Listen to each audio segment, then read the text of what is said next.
एक बार एक बहुत बड़ा बिजनेसमैन एक छोटे से गांव में जाता है। उसका प्लान होता है कि उस गांव में एक फैक्ट्री लगानी है। वो एक ऐसी जगह तक पहुंच जाता है जहां पर उसके सामने नदी होती है और उसके सामने गांव होता है। अब उसके पास में दो ऑप्शंस होते हैं। एक कि वो सड़क के रास्ते से घूम करके उस गांव तक पहुंचे, जिसमें करीब करीब 8 घंटे लगेंगे, क्योंकि डायरेक्ट कोई रास्ता नहीं है वहां तक पहुंचने का। दूसरा कि सिर्फ 20 मिनट में एक नाव में बैठ करके उस नदी को पार करके उस गांव तक पहुंच जाए। तो अपना टाइम बचाने के लिए उसने उस नाव में बैठने का डिसीजन लिया। वो नाव बहुत ही छोटी सी थी, जिसमें एक तरफ एक आदमी बैठा था जो कि नाव चला रहा था और दूसरी तरफ ये बिजनेसमैन बैठा हुआ था। तो नाव में बैठने की थोड़ी देर बाद उस बिजनेसमैन ने उस नाव वाले से पूछा, तुझे पता है तेरी नाव में कौन बैठा है? तो नाव वाले ने बड़े ही भोलेपन से कहा हाथ जोड़ करके, नहीं साहब मुझे नहीं पता आप कौन है। तो बिजनेसमैन बोला, अरे तू अखबार नहीं पढ़ता है क्या? हर दूसरे दिन मेरी फोटो आती है अखबार में। तो नाव वाला बोला, अरे साहब मुझे कहाँ पढ़ना लिखना आता है, मैं बहुत छोटा सा था जब मेरे पिताजी गुजर गए थे, तो अपने परिवार का ध्यान रखने के लिए मैं बचपन से ही काम में लग गया और तभी मेरा स्कूल छूट गया। ये सुन करके उस बिजनेसमैन ने उसका मजाक उड़ाते हुए उसको कहा, तुझे पढ़ना लिखना तक नहीं आता है, ऐसी जिंदगी का क्या फायदा?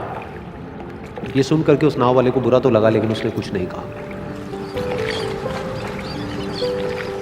थोड़ी देर बाद वो बिजनेसमैन उस नाव वाले से बोला, अभी कुछ ही दिन बाद ये जो सामने तू जमीन देख रहा है, यहां पर मेरी एक बहुत बड़ी फैक्ट्री होगी जहां पर हमारे ब्रांड की मिनरल वाटर की बॉटल्स बनेगी। उस नाव वाले को बात समझ नहीं आई। उसने कहा, क्या बनेगा साहब? तो बिजनेसमैन थोड़ा सा इरिटेट होकर के बोला कि हमारे यहाँ पर पानी की बोतलें बनेंगी जो तेरे गांव में नहीं बिकेगी, लेकिन शहरों में बहुत बिकती है। अरे कभी तू शहर गया होगा तो तुमने देखी होगी पानी की बोतलें रखी होती है दुकानों पर। फिर वो नाव वाला बोला, अरे साहब मुझे कैसे पता होगा, मैं तो कभी इस गाँव से बाहर गया ही नहीं। फिर वो बिजनेसमैन उसके ऊपर हंसते हुए बोला, तू कभी इस गांव से बाहर तक नहीं गया, तुझे पता ही नहीं कि शहर क्या होता है? अरे ऐसी जिंदगी का क्या फायदा? उसकी ये बात सुन करके उस नाव वाले को सच में लगने लगा कि मेरी जिंदगी शायद किसी काम की नहीं है। अपनी इस सोच की वजह से उसका नाव से ध्यान हटा और तभी नाव की टक्कर हो गई एक बड़े से पत्थर से, जिसकी वजह से नाव में पानी भरने लगा और नाव डूबने लगी। उस जगह पर पानी बहुत ही गहरा था और किनारा दूर था। नाव वाले को समझ आ गया कि अब इस नाव को बचाने का कोई तरीका नहीं है और वो अपनी जान बचाने के लिए नदी में छलांग मारने ही वाला था। तभी उसने उस बिजनेसमैन से पूछा, साहब आपको तैरना तो आता है ना? तो बिजनेसमैन घबरा करके बोला, ऐसा क्यों पूछ रहे हो, मुझे तैरना नहीं आता है।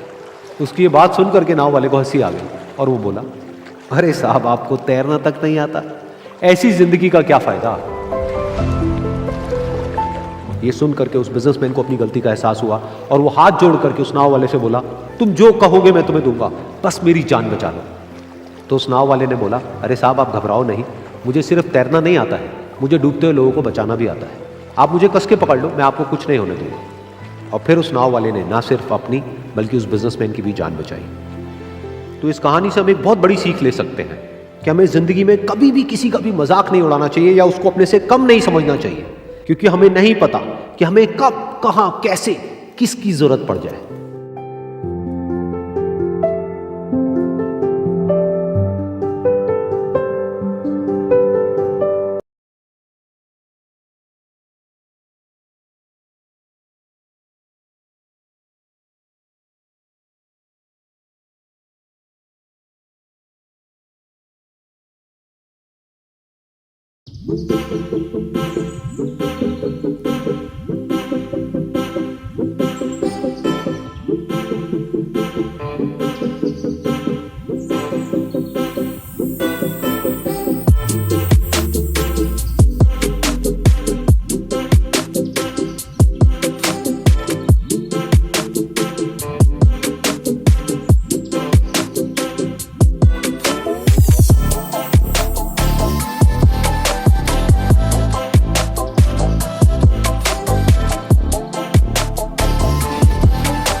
अभी तो सही है।